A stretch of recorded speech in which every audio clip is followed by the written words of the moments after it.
네, 안녕하십니까. 저는 한국중소기업발전협회 이완호 사무국장입니다. 오늘은 나눔산생 플랫폼의 특화에 대해서 한번 알아보려고 변리사님을 모셨는데, 변리사님 한번 소개해 주시죠. 네, 안녕하세요. 저는 한국중소기업발전협회 지식재산위원 박수신 변리사입니다. 일단 오늘 소개해 주실 특허는 어떤 특허일까요? 제가 오늘 소개할 특허는 주식회사 나눔상생 플랫폼이 보유한 등록특허 제10-2412455번 특허이고요. 발명의 명칭은 챗봇 서비스 기반의 답변 서비스 제공 방법에 대한 것입니다.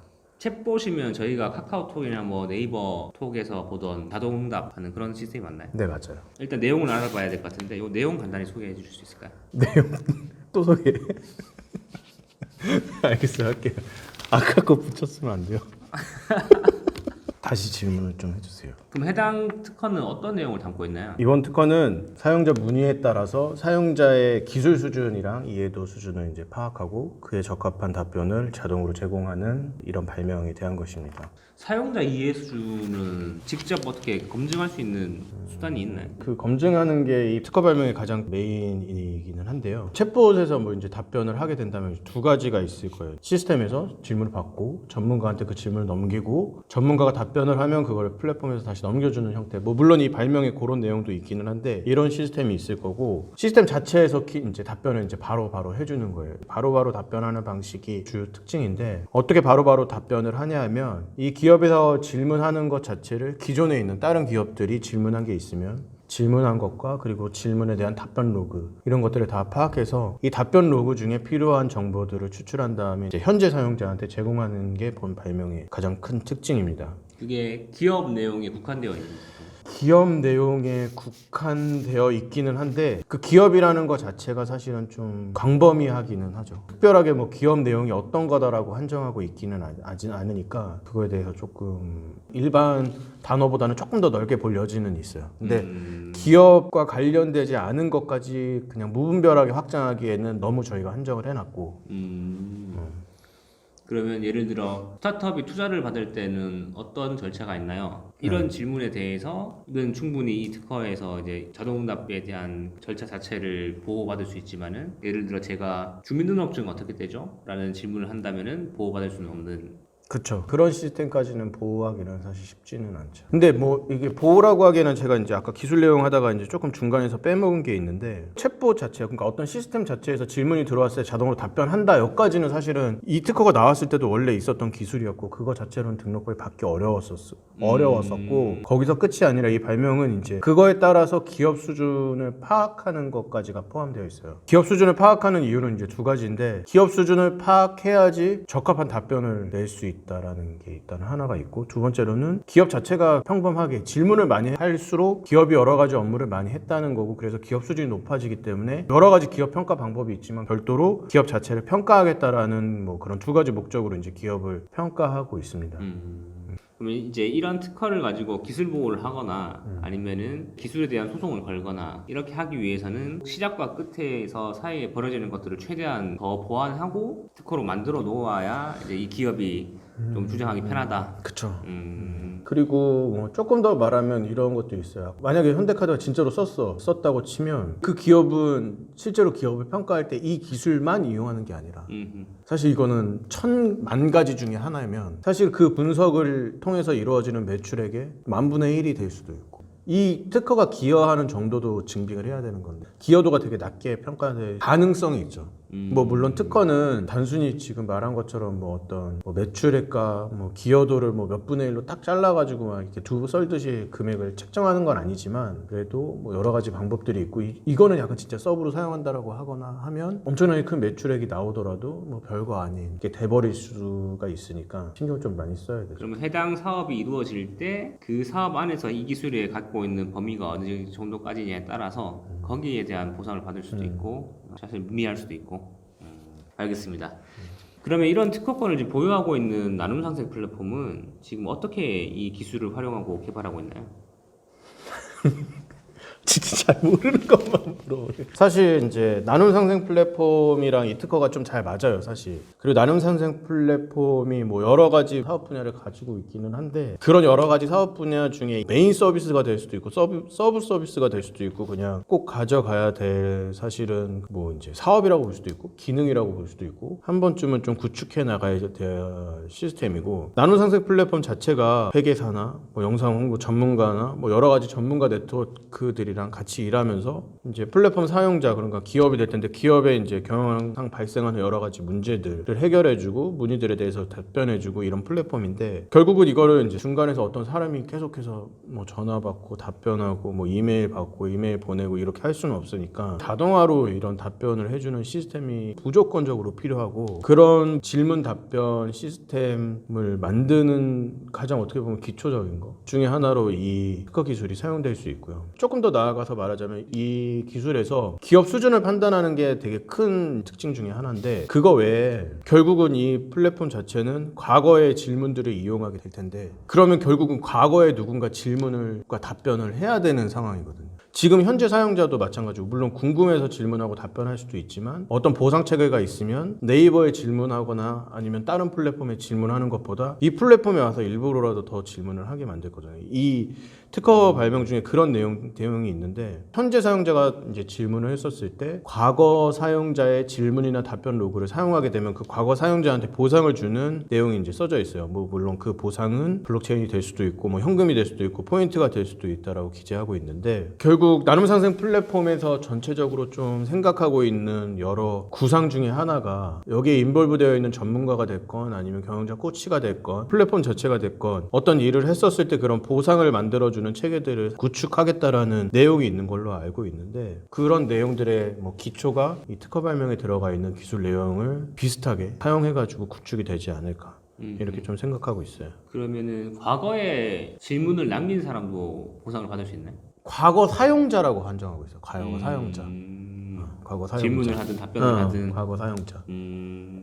이 특허 발명에서 뭐 이제 사용자나 전문가에 대해서 사실 그렇게 크게 나누고 있지는 않은데 지금 뭐 다른 플랫폼들도 마찬가지지만 사실은 사용자랑 서비스 제공자가 그렇게 다르지 않아요. 뭐 크몽을 예로 들면 디자이너가 세무가 필요하면 크몽에서 세무사를 쓸 거고 세무사가 디자이너가 필요하면 크몽에서 또 그 사람을 또 쓸 수도 있으니까 거의 이런 플랫폼들은 이제 사용자랑 전문가가 거의 이제 경계가 허물어진 상태로 운영이 되고 있고 이 특허 자체도 사용자랑 그거에 대한 답변자 전문가 이제 뭐 그거에 대해서 한정은 두고는 있지만 결국은 그거에 대해서 막 엄청나게 나누고 있지 않은 이유는 어쨌거나 이 시스템이 잘 운영되고 있으면 뭐 분야를 특별하게 한정하지 않았으니까 그게 크게 의미가 없는 거죠 사실.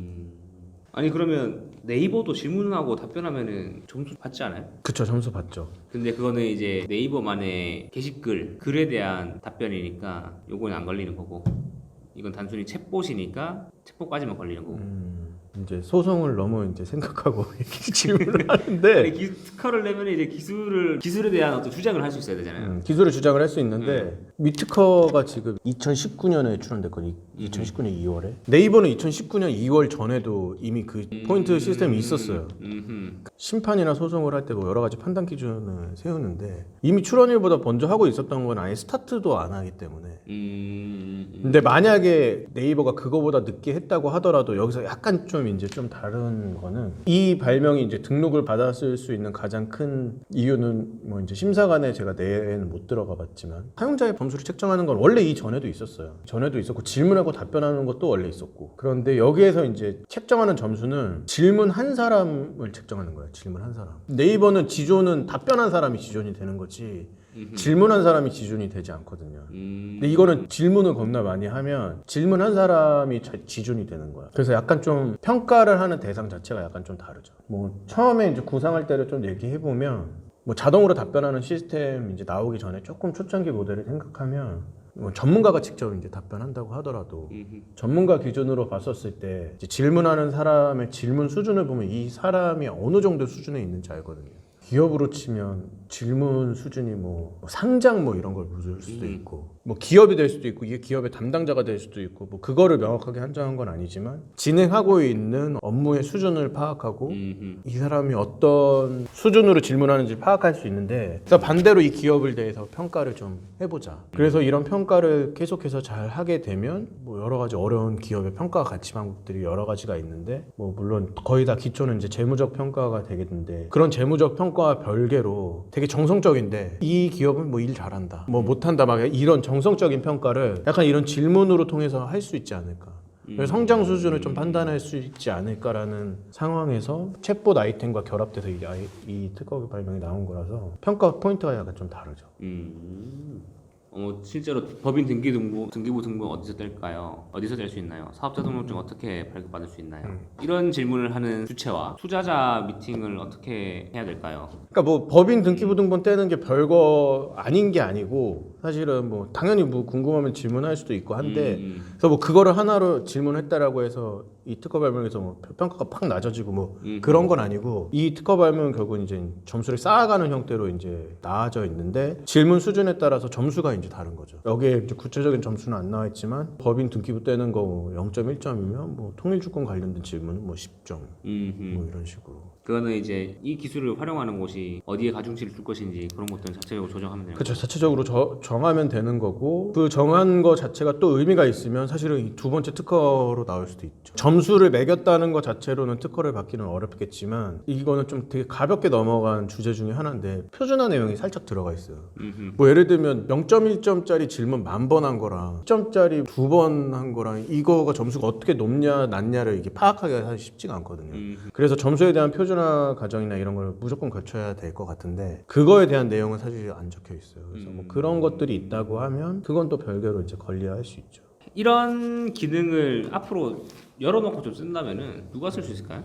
이 특허를 이제 출원해서 등록할 때는 기업만 생각한 건데 사실 기업에만 한정되는 건 아니에요. 뭐 여러 가지 뭐 분야에 활용이 다 될 수 있을 것 같은데 어쨌건 평가하는 내용들이 좀 들어가 있어서 가장 좀 활용이 많이 될 거는 기업과 관련된 업무에 사용될 거고 기업에서 어떤 질문을 하는 전문가 플랫폼들이 많이 있는데 그런 전문가 플랫폼들 당연히 사용될 수 있을 거고 이거는 진짜 조금 더 나가서 비슷한 기술 내용을 뭐 이제 치매나 뭐 이런 거랑 상관없이 그냥 이거를 아이디어 삼아서 기술 내용을 좀 이제 활용을 한다는 차원에서 보면 직원들의 업무 평가나 충분히 사용될 수 있고 뭐 결국은 업무라는 것도 질문을 하고 답변을 주고 하는 과정 중에 하나인 거고 그런 질문의 답변 과정도 결국에는 그냥 기업의 전체적으로 봤었을 때는 되게 매뉴얼하던 질문이나 답변들만 하게 될 테니까 충분히 이런 챗봇 시스템 특히나 요새 온라인으로 뭐 이런 데이터를 많이 남기는 시스템에서는 충분히 사용할 수 있을 것 같아요. 저 잠깐 장면을 떠올렸는데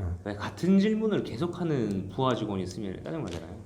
그런 사람들이 평가할 때 그런 걸 넣거나 이렇게도 활용할 수 있을 것 같고 사실은 약간 좀 그거랑 반대를 돼서 이걸 만든 건데 질문 좀 더 많이 하라고 오히려 질문을 하고 질문을 더 많이 하라고 처음에 이제 기업이랑 전문가 질문을 편하게도 할 수 있는 거 아니야라고 할 수도 있는데 그 기업들에서 사실 전문가들한테 질문할 때 쪽팔려서 질문 못하는 경우 되게 많아요. 이거 질문했다가 약간 좀 이거 너무 쉬운 거 아니야? 이런 거지 이제 약간 그러다가 이제 막 네이버 검색하다가 이상한 정보 받고 정확하지 않은 정보 받고 그럴 바에는 지금까지는 막 되게 뭐 편리하게 즉각적으로 답변을 받고 되게 기능적인 얘기를 했었는데 실제로 이거를 이제 했었을 때는 플랫폼 입장에서는 계속 똑같은 질문 답변하기 귀찮으니까 자동으로 해주자라는 게 컸고 사용자 입장에서는 되게 간단한 거라도 되게 쉽게 질문 계속 똑같은 걸 물어보는 거에 대해서 평가를 만들어서 할 수도 있겠지만 반대로 말하면 그런 거는 좀 시스템 안에서 알아서 질문하고 답변도 받아가고 그렇게 좀 눈치 보지 말고 질문해라 라고 만들면 더 좋겠죠. 사람 입장에서 고려를 해보니 그랬는데 사실 기술적으로 자동화되면 훨씬 그 질문을 많이 남기는 사람이 좋은 일을 하고 있는 거예요. 그쵸. 사실 지식인이 뭐 이제 여러 가지 막 이제 시스템 자체로 많이 바뀌고 많이 하고 있지만 사실 되게 많이 물어보기도 하잖아요, 지금. 질문이 데이터베이스가 많이 쌓이니까. 뭐 그런 형태로 이제 만들고 싶은 거죠. 과거 데이터가 많이 쌓인다면. 대학교든 학교에서도 어쨌든 학생이 질문을 남겨주는 게 좋으니까. 그쵸. 좋습니다. 오늘 박세준 변리사님의 챗봇 서비스 기반 답변 서비스 제공 방법에 대한 기술 설명 잘 들었고요. 저희는 한국중소기업발전협회 소속으로 일하고 있고 저는 사무국장 이완호, 저희는 변리사 박세준이었습니다. 감사합니다. 감사합니다.